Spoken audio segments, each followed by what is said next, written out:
My name is Will. This is Esther. Good morning, everybody. And this is Kanga.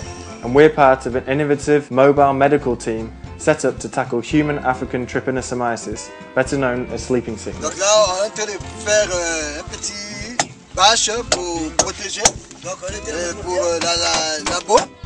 The mobile team works hand in hand with national sleeping sickness control programs in Central Africa, where the disease is prevalent.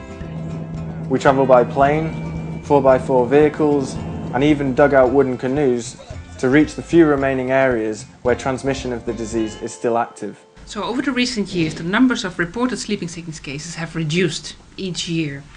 Now we are around 7,000 reported cases of sleeping sickness per year.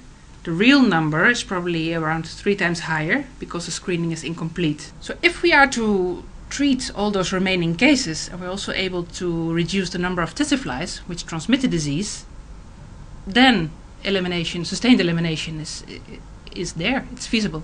The mobile sleeping sickness team is made up of MSF doctors, laboratory technicians and logisticians, all working hand in hand with national control programs. In this area here, you get a collection of people from different villages, and while they're here in this area, they carry the parasites in their blood, and they're tsetse flies typically along the river, and tsetse fly will take the parasite and pass it on to the next person. Our aim is simple: to save lives and to contribute towards the sustained elimination of this deadly neglected tropical disease. But to do so, we need your help. The national sleeping sickness programs are severely under-resourced and understaffed and underfunded. There are the people in these programs that need to do the work tackling sleeping sickness. So what needs to happen is that these national sleeping sickness programs need to be adequately resourced. We try to encourage the village to come down in their pirogues to be screened tomorrow morning at the larger village. So we called through to the screening team who are further upriver, finishing off screening in another village, to stop by here this afternoon to screen everybody, so then we make sure we get as many people screened as possible.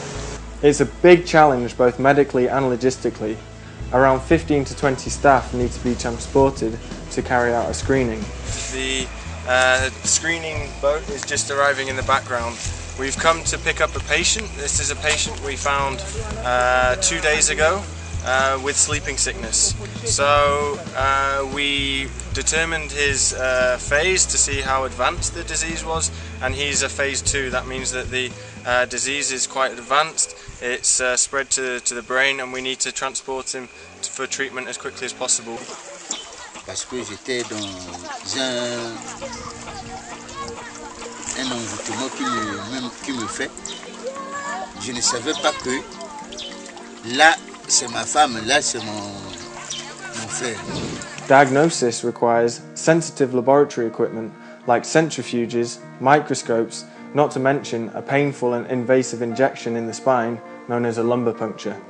So the current tools that we have to diagnose and to treat sleeping sickness save lives, but they're inadequate for the areas where the disease is most prevalent.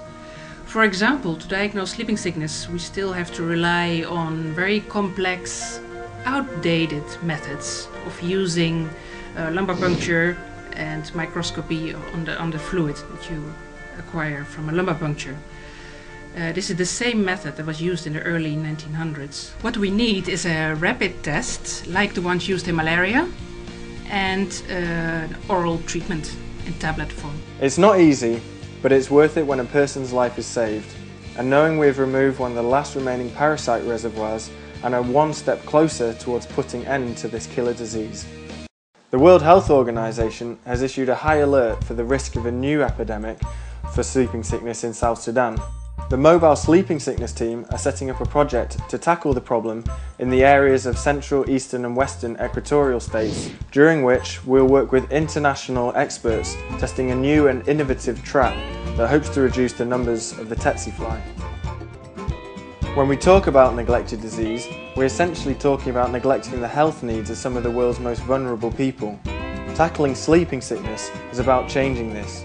This is what drives me to overcome the daily challenges, and it's an exciting thing to be a part of making history.